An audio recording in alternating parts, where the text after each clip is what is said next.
All right, so I'm going to show you how to import these materials into your scenes, as well as talk about them and show you a couple of these and how to use them.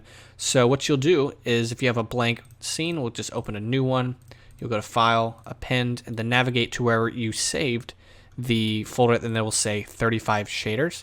So you click on that, and you'll click on Material, and then if you're in this area, just hit A to select all of them, or you can just select one if you want, and then click Append from Library. And then I'm going to go in, I'm just going to add some geometry. And we're just going to go over here, and if you go to the Materials tab, you're going to see this and a drop down, and you'll get all the shaders you want.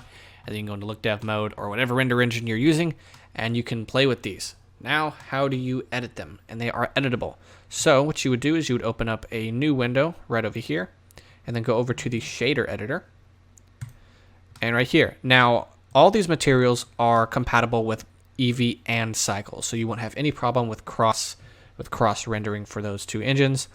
So all these materials have been consolidated in these nice group nodes. So you can go, so you have this, I'm going to go and I'm going to turn off bloom here on Eevee so we can see it better. So you have this material here and say, I don't like how big these dents are. So we can go to the scale and just drop it down, or you can make them even bigger. So you have these ways of editing how this looks on all of it. And then you can also change the color. Not all of them have these exact same options, but they all have options in them for you to play with. And if you want to go in and play with even more, you just click on it, hit tab, and it opens up everything. So these are all the shaders, 35 in total. Like I said, they're compatible with both Blender render engines, so you won't have any problems with that.